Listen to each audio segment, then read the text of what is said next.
The kashari didn't do sentiment. They were apex predators from a death world where the gravity crushed bones and the storms stripped flesh. Their fur was more akin to flexible armor plates. Their claws could shred hull plating. And their empire stretched across 47 systems. They respected strength, honored combat, and viewed most other species as either prey or potential rivals. Humans, they'd decided, were an amusing anomaly. Too fragile to be threats, too stubborn to be prey.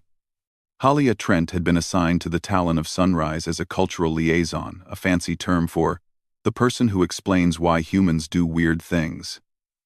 The kashari captain had accepted her presence with the enthusiasm one might reserve for a decorative plant, harmless, possibly useful for morale. She'd been aboard for 3 months when she met Civerri. The cub was small by kashari standards, barely reaching Halia's shoulder, with golden fur that caught the ship's artificial light, like spun copper. Civerri's mane was beginning to grow in the pride of any young kashari, but it was currently a tangled disaster that seemed to catch on every doorframe and console. Halia found her in the recreation bay one evening, struggling to remove a piece of torn netting from the snarled mess around her neck. "Hold still," Halia said, approaching slowly. The kashari had excellent translators, but tone mattered more than words with them. Civerri's ears flattened, not in aggression, but embarrassment.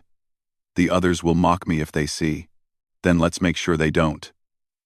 Halia's fingers worked gently, untangling the netting strand by strand. The cub's fur was coarser than human hair, but not unmanageable. "You know, where I come from, we have a way of keeping long hair under control. Your head fur is thin and weak," Civerri observed, though without malice. "Simple fact.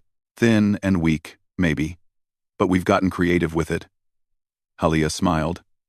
"Want me to show you?" 20 minutes later, Civerri's mane was woven into a single, intricate braid that ran from her crown to the base of her neck. Halia had secured it with a spare equipment, tie not pretty, but functional. The cub stared at her reflection in a darkened console screen, tilting her head experimentally. The braid held. She moved through a series of combat stances she'd clearly been practicing. The braid swayed but didn't tangle or catch. "This is efficient," Civerri said, her tail swishing in what Halia had learned was pleasure. "Strategic, even.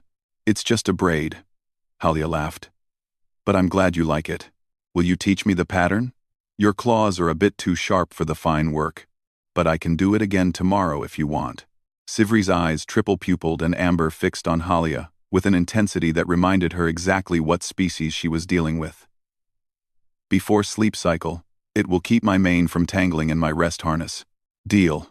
The next morning, Halia woke to find 17 kashari warriors standing outside her quarters in a perfect, silent line. She stood in the doorway in her sleep clothes, coffee not yet administered to her system, staring at the procession of the pack's most decorated soldiers. They stared back with the patience of predators at a watering hole.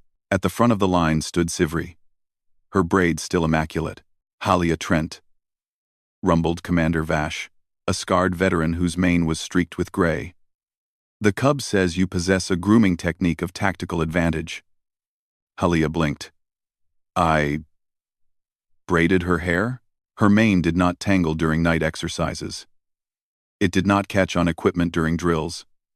It maintained its form through 17 hours of activity. Vash's tail lashed once. "This is superior to any grooming method in kashari tradition. You want me to?" Halia looked at the line of warriors, each larger and more intimidating than the last. "You want me to braid all of your manes?" "If the human is willing," Vash said. And there was something in his tone that suggested this was more request than demand. Civerri stepped forward. "I told them you have gentle hands, that you understand patterns, that you made my mane into something beautiful and functional." The word "beautiful" sounded strange in the kashari dialect, like they didn't have much use for it in their vocabulary. Halia looked at her schedule for the day. She'd been planning to recalibrate some sensors. Instead, she found herself saying, "I'll need better ties than equipment bands.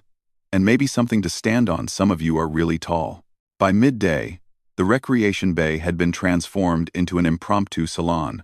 Halia stood on a maintenance crate, working her way through the pack with the systematic efficiency of someone who'd braided her sister's hair every morning for a decade. Each warrior approached differently. Some were stoic, standing rigid as statues. Others made small sounds of contentment as she worked purrs that rumbled through their chests like distant thunder.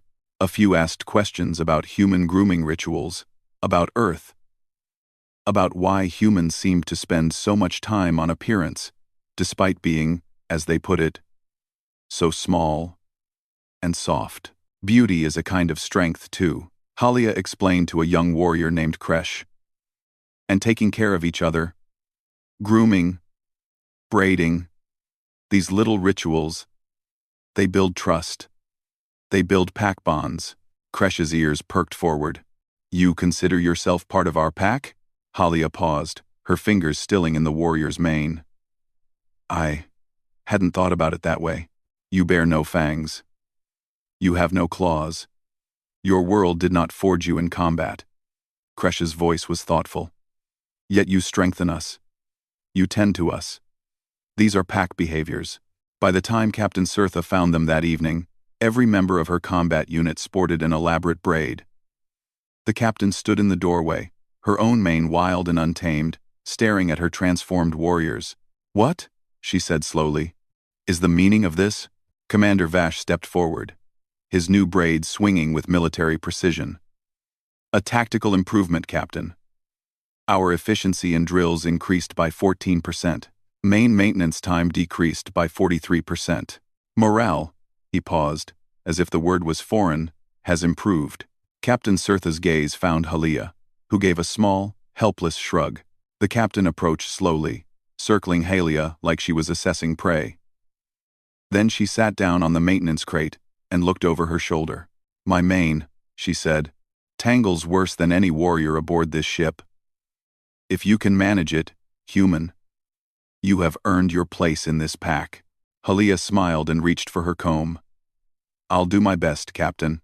As her fingers worked through the captain's thick, stubborn mane, Civerri appeared at her elbow with a collection of colored bands she'd traded for from the cargo bay. For variety, the cub explained, so each warrior can choose their pattern. That night, as Halia finally returned to her quarters, exhausted but satisfied, her door chimed. She opened it to find a small package outside wrapped in traditional kashari pack silk. Inside was a claw ring, sized for human fingers. The inscription read, For the one who makes us beautiful and strong, you are pack. Halia slipped it on her finger and felt something tight loosen in her chest. On a ship full of predators from a world that would kill her in minutes, surrounded by warriors who could end her with a single swipe, she had somehow found belonging, all because she'd braided one cub's mane before bed.